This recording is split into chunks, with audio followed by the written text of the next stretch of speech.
Job അധ്യായം 41. നിനക്ക് മുതലയെ ചൂണ്ടയിട്ടു പിടിക്കാമോ? അവൻ്റെ നാക്ക് ചരടുകൊണ്ട് ബന്ധിക്കാമോ? അവൻ്റെ മൂക്കിൽ കയറിടാമോ? അവൻ്റെ താടിയിൽ ചൂണ്ട കോർക്കാൻ പറ്റുമോ? അവൻ നിന്നോട് ഏറെ യാചിക്കുമോ? അവൻ നിന്നോട് മൃദുലമായി സംസാരിക്കുമോ? എന്നും നിനക്ക് ദാസനായി ഇരുന്നു കൊള്ളാമെന്ന് അവൻ നിന്നോട് ഉടമ്പടി ചെയ്യുമോ?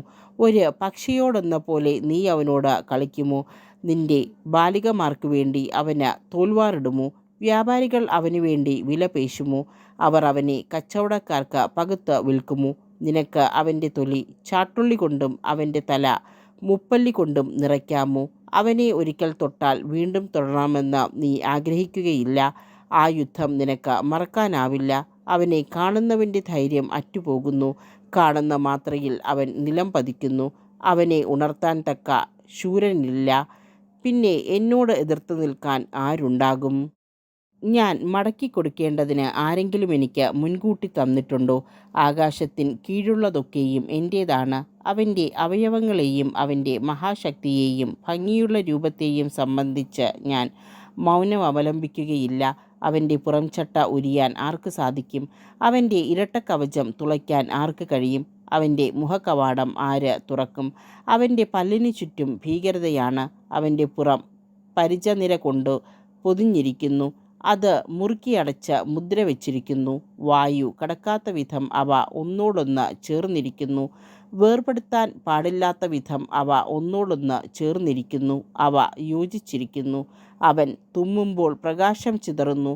അവൻ്റെ കണ്ണുകൾ പ്രഭാതത്തിൻ്റെ കൺപോളകൾ പോലെയാണ്. അവൻ്റെ വായിൽ നിന്ന് ജ്വലിക്കുന്ന തീപ്പന്തങ്ങൾ പുറപ്പെടുകയും തീപ്പൊരി ചിതറുകയും ചെയ്യുന്നു. തിളയ്ക്കുന്ന വെള്ളത്തിൽ നിന്നും കത്തുന്ന രാമച്ചത്തിൽ നിന്നും എന്ന പോലെ അവൻ്റെ മൂക്കിൽ നിന്ന് പുക ഉയരുന്നു. അവൻ്റെ ശ്വാസം കരിക്ക് തീ കൊളുത്തുന്നു. അവൻ്റെ വായിൽ നിന്ന് തീജ്വാല പുറപ്പെടുന്നു. അവൻ്റെ കഴുത്തിൽ ബലം കുടികൊള്ളുന്നു. ഭീകരത അവൻ്റെ മുൻപിൽ നൃത്തം ചെയ്യുന്നു.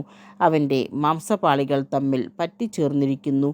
ഇളകിപ്പോകാത്ത വിധം അത് അവൻ്റെ മേൽ ഉറച്ചിരിക്കുന്നു. അവൻ്റെ ഹൃദയം കല്ലുപോലെ കടുപ്പമേറിയതാണ്. തിരികല്ലിൻ്റെ അടികല്ല് പോലെ ഉറപ്പുള്ളതാണ്. അവൻ പൊങ്ങുമ്പോൾ ശക്തന്മാർ പേടിക്കുന്നു. അവൻ സ്വരം പുറപ്പെടുവിക്കുമ്പോൾ അവർ ഭയപരവശരാകുന്നു. വാൾ, കുന്തം, ചാട്ടുള്ളി, വേൽ എന്നിവ കൊണ്ട് അവനെ എതിർക്കുക സാധ്യമല്ല. ഇരുമ്പിനെ വൈക്കോൽ പോലെയും പിച്ചളയെ ചെതുക്കിച്ച തടി പോലെയും അവൻ കണക്കാക്കുന്നു. അസ്ത്രം കണ്ട് അവൻ ഓടുകയില്ല. കവിണക്കല്ല് അവന് വൈക്കോൽ പോലെയാണ്. ഗദയും അവന് വൈക്കോൽ പോലെ തന്നെ. വേലിൻ്റെ കിലുക്കത്തെ അവൻ പരിഹസിക്കുന്നു.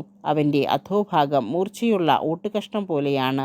അവൻ ചെളിയിൽ മെതിത്തടി പോലെ കിടക്കുന്നു. അവൻ സമുദ്രത്തെ ഒരു കലത്തിലെന്ന പോലെ തിളപ്പിക്കുന്നു. കടലിനെ ഒരു കുടം തൈലം പോലെ ആക്കിത്തീർക്കുന്നു. അവൻ പിന്നിൽ തിളങ്ങുന്ന ഒരു ചാൽ അവശേഷിപ്പിക്കുന്നു. ആഴിക്ക് നരബാധിച്ചതുപോലെ ഒരുവന് തോന്നും. ഭൂമുഖത്തെങ്ങും അവനെപ്പോലെ നിർഭയനായ ജീവിയില്ല. ഉന്നതമായവയെല്ലാം അവൻ ദർശിക്കുന്നു. ഉദ്ധത ജന്തുക്കൾക്ക് അവൻ രാജാവായിരിക്കുന്നു.